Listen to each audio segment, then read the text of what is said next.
a participação do capitão Bruno Matos, engenheiro do ITA, nosso Instituto de Tecnologia Aeroespacial, com experiência de ter trabalhado, ter passado pela NASA. Capitão, um dia histórico, que bom ter a sua companhia aqui.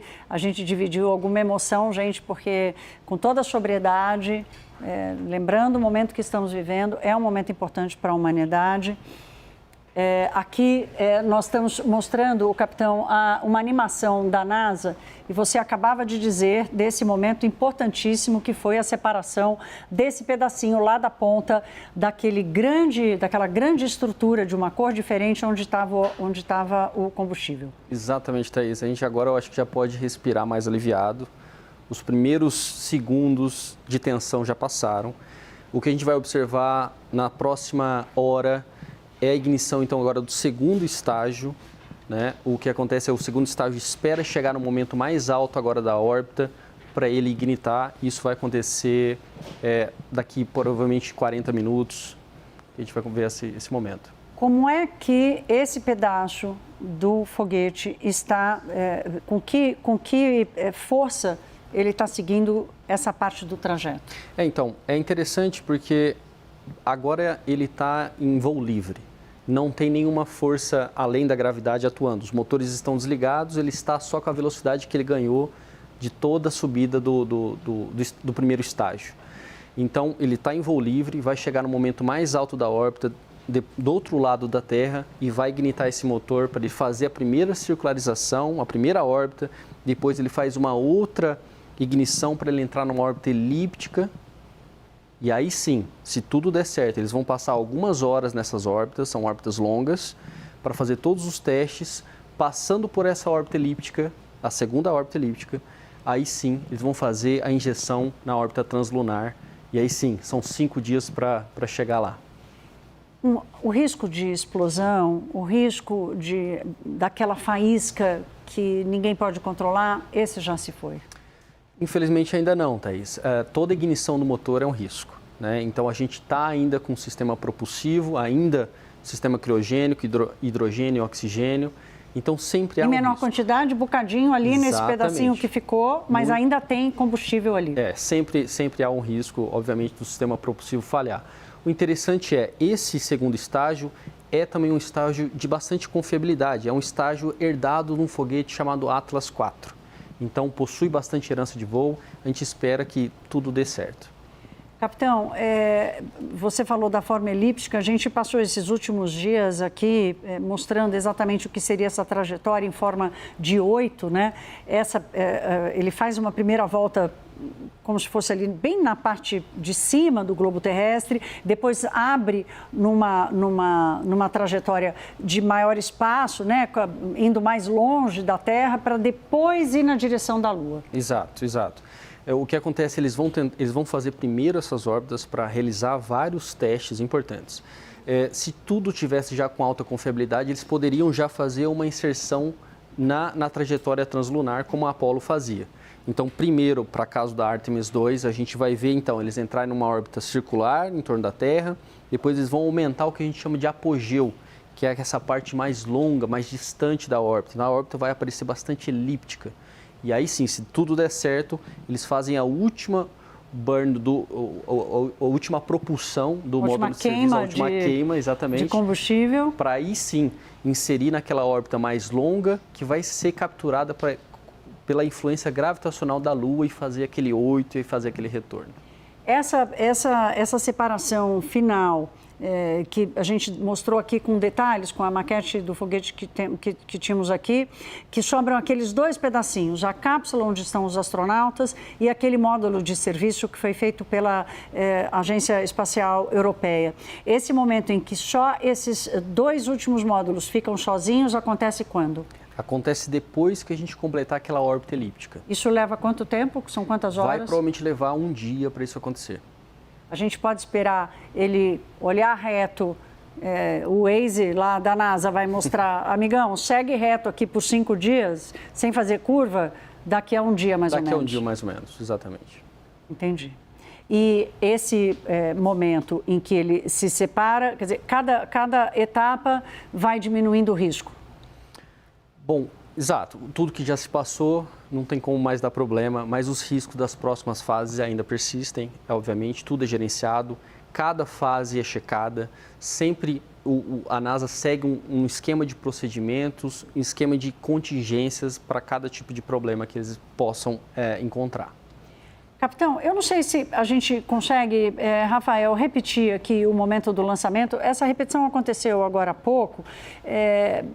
Por tudo que a gente olhou daqui, olha lá, esse lançamento parece um lançamento perfeito. A gente pode dizer que houve perfeição em toda essa operação e nesse lançamento? Olha, é difícil afirmar perfeição porque a gente vai ter que esperar a propagação da órbita que vai acontecer. Engenheiro, né, minha gente? Ele é engenheiro, né? Então, muita calma nessa hora que 2 e 2, na engenharia espacial, nem sempre dá um 4 de cara. Mas aparentemente, Thaís, está tudo ok, está tudo certo. Aparentemente, esse lançamento vai ser um sucesso. Então, vamos torcer para as próximas fases também acontecerem sem nenhum tipo de problema. Tem uma preocupação com um período de 40 a 50 minutos em que a cápsula Orion vai ficar completamente desligada da comunicação com a Terra. Isso vai acontecer ainda muitos dias para frente, né? Quando ele for atravessar o lado que a gente chama, né, de o lado escuro da Lua. E esse momento, qual é o tipo de apreensão, A gente, inclusive, na Apollo 13 aconteceu isso também, sim, né? E é o momento que eles vão assistir ao nascimento da Terra, enfim, tem todo... Gente, vai ter muita imagem bacana e bonita para a gente dividir.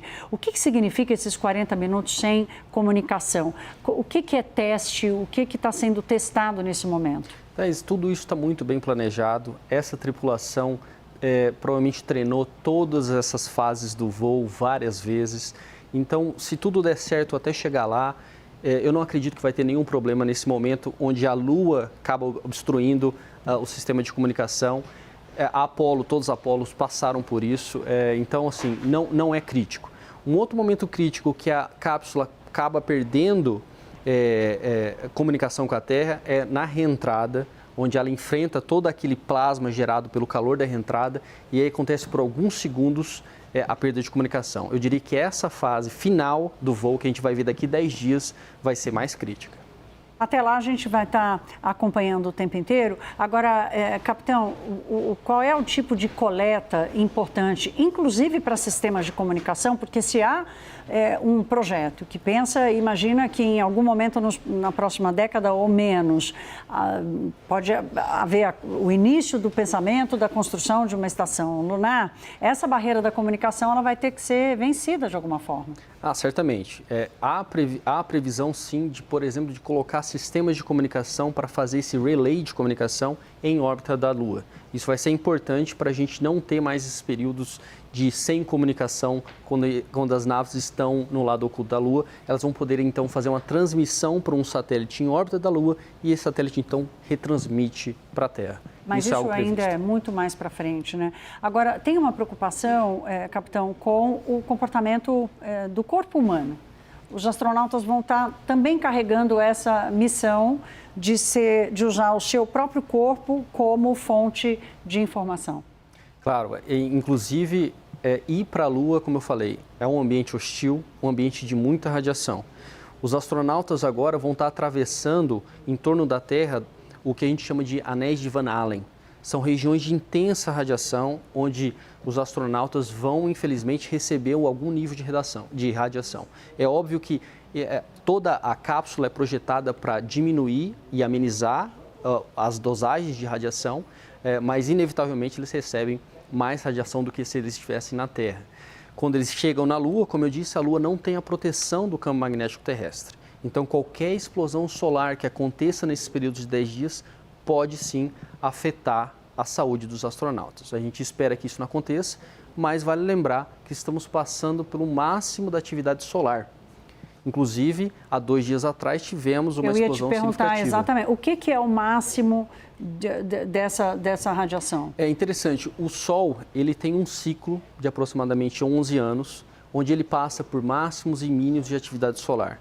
Durante esses máximos de atividade solar, o Sol começa a ter mais tendência de ter explosões solares, o que a gente chama de CME, o Coronal Mass Ejection, ejeção de massa coronal. Além disso, flares também, flashes acontecem na superfície do Sol. É como se saíssem literalmente chamas. Chamas, exatamente. Felizmente, o que aconteceu há 2 dias atrás, essa chama, essa emissão de massa coronal, não veio na direção da Terra. Isso poderia afetar, inclusive, a viabilidade desse lançamento.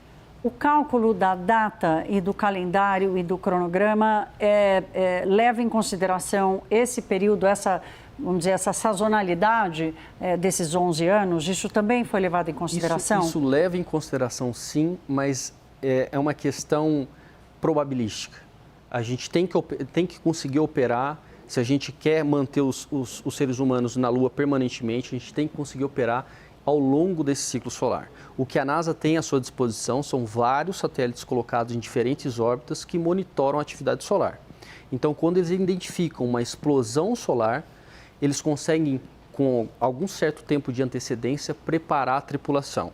Então, se eles sabem que está vindo uma emissão de massa do Sol, eles conseguem reposicionar a nave, por exemplo, e diminuir a exposição dos astronautas. Agora, se isso acontece naquele momento da volta, que é aquele momento em que você disse que eles têm apenas 2 graus para entrar nessa trajetória, que certamente é um dos momentos críticos também dessa missão. A partir desse momento que eles conseguem encontrar esse pequenino espaço de acerto ali para essa trajetória, essa explosão solar e esse risco, ela pode acontecer nessa volta, nessa trajetória de volta? Nesse momento eu diria que é menor a influência. O que acontece é que durante a volta à Terra, os engenheiros da NASA estão propagando a órbita, verificando se a órbita está na trajetória correta. Caso haja uma mudança significativa da atmosfera, eles conseguem fazer correções ainda em momentos anteriores à reentrada. Então eu não acredito que isso seja um problema. Capitão, nós falamos aqui, você chamou atenção para isso também, da premissa pacífica dessa missão, mas sabemos também que não estamos vivendo mais a Guerra Fria, aquele momento em que havia uma noção militar, inclusive, sobre essa exploração espacial. Essa premissa da exploração pacífica, na ciência, na tecnologia, no mundo de vocês, como ela é tratada, que riscos que esse mundo da engenharia e da engenharia espacial teme diante desse cenário? Thaís, essa é uma boa pergunta, é uma pergunta complexa. A gente sabe que a geopolítica atual está bastante tensionada. Existe sim a questão de um país fazer vigilância às operações espaciais de outros países.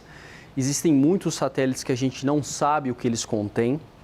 Então, é uma questão quase que de confiança entre os países globais.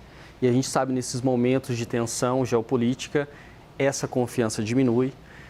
Alguns pronunciamentos podem indicar, inclusive, que esse uso pacífico do espaço pode algum dia ter fim. A gente espera que não. O espaço, até então, tem sido para uso pacífico, apesar dele, claro, o uso do espaço auxiliar em operações militares em terra. Mas a gente não viu até agora a utilização de arma no espaço. A gente vê o espaço hoje, para os militares, como algo que faz suporte às operações terrestres. Sim, com informações, né? E capitão, a gente, com toda a tecnologia embarcada, vamos dizer assim, na missão Artemis II, e sabendo que a China já assumiu um compromisso de pousar na Lua em 2030, ou seja, há uma competição aí, já tem uma faixa de chegada aí colocada nessa questão geopolítica. O que se sabe do avanço da capacidade da China de realmente promover essa missão? Bom, o que a gente consegue observar é que a China está seguindo um caminho bastante sólido e trazendo resultados permanentes. Isso realmente preocupa a administração americana, porque existe sim essa ideia dos Estados Unidos, já que ele foi o único a colocar o homem na Lua, ele ser o primeiro a retornar na Lua. A China, inclusive, nos últimos anos, fez um pouso no lado oculto da Lua, né? Com todo esse problema que a gente comentou aqui de comunicação, ela conseguiu fazer esse pouso no lado oculto, é o único país que pousou lá, extraiu uma amostra do solo do lado oculto e conseguiu fazer o retorno para a Terra. Isso foi o momento, talvez, Sputnik atual para os americanos. Olha, a gente conversou com o capitão Bruno Matos, engenheiro do Centro Espacial do ITA. O capitão está conosco aqui desde o comecinho do Hora H e deu várias explicações interessantes de tudo que nós vimos até aqui. A missão está indo bem. Vou evitar aqui fazer muita, né, já é um sucesso, mas ela está indo por esse caminho, claro, né, capitão? Com certeza. Podemos arriscar Podemos, com certeza. Tratar disso. Capitão, muito obrigada. Foi uma honra recebê-lo aqui com toda a sua experiência, seu preparo. Tenho certeza que quem nos assistiu conseguiu entender muito mais, né? Além das questões técnicas. Obrigada e bom acompanhamento aí dos próximos 10 dias. Eu que agradeço, Thaís. Muito obrigado.